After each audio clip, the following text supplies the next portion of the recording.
Le major Kouloum, sous-officier de la gendarmerie togolaise retraité, n'est plus.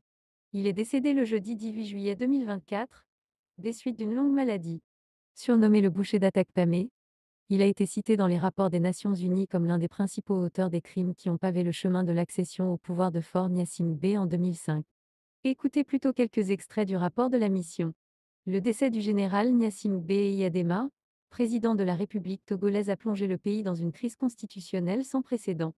La vacance de la présidence de la République a été gérée dans un climat tendu, caractérisé par d'importantes irrégularités dans les modifications de la Constitution.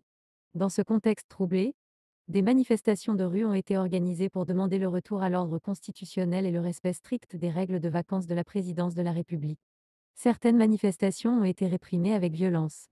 Le retour bricolé et contesté à la légalité constitutionnelle et le consensus fragile sur l'organisation d'une élection présidentielle le 24 avril 2005 ont créé les conditions d'une détérioration de la situation des droits de l'homme avant, pendant et après l'élection présidentielle.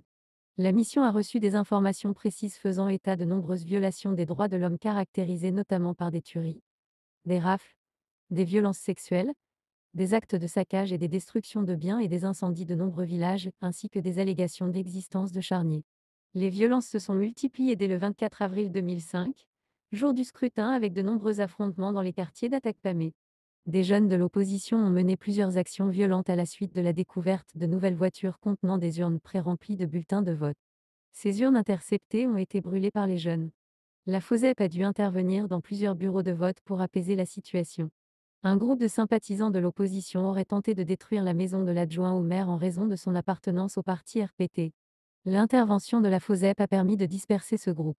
Dans la nuit du 24 au 20 avril 2005, le groupe serait revenu sur les lieux pour détruire complètement la maison de l'adjoint au maire.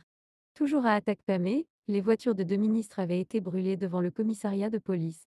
De nombreux biens appartenant à des particuliers ont été pillés et détruits par les militants de l'opposition. Dans la journée du 24 avril, notamment un hôtel, le relais des plateaux, et une radio appartenant au major Kouloum, ancien gendarme à la retraite proche du RPT. Dans le village de Hayal, la FOSEP est intervenue pour mettre fin à une bagarre entre un agent du bureau de vote et un groupe de jeunes. 4 agents de la FOSEP ont été séquestrés par ce groupe. Grâce à la médiation du préfet, ils ont pu être libérés.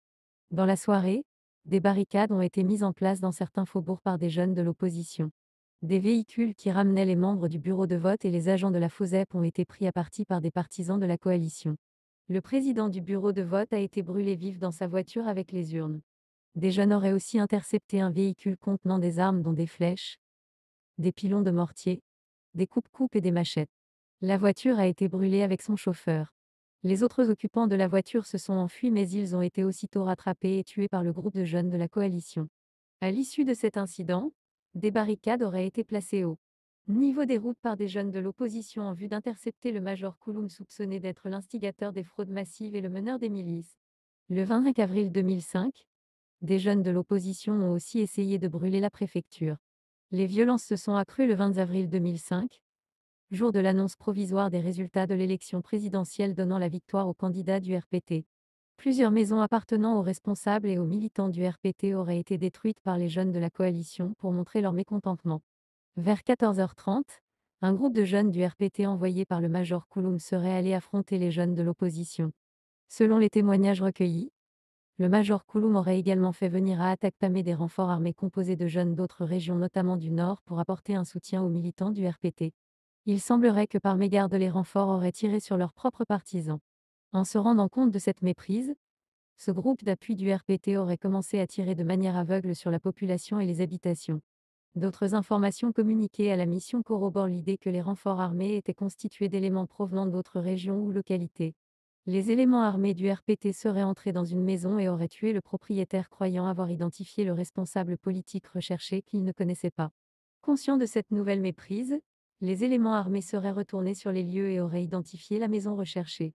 Ils l'auraient définitivement saccagée et brûlée. Ensuite, ils se seraient dirigés dans d'autres quartiers, notamment à Djama.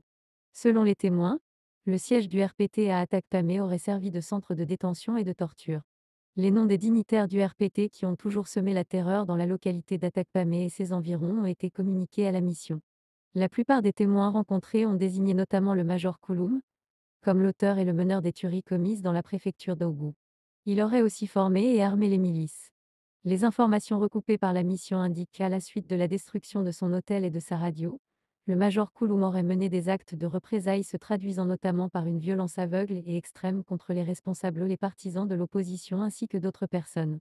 De nombreux témoins ont souligné également que dans la nuit du 24 au 25 avril 2005, le major aurait abattu 6 jeunes qui continuaient à détruire ses biens. Par ailleurs, il aurait orchestré toutes les opérations de riposte en réaction aux violences perpétrées par des militants et des sympathisants de l'opposition ainsi que la venue des renforts venant apporter un appui pour réprimer les militants de l'opposition.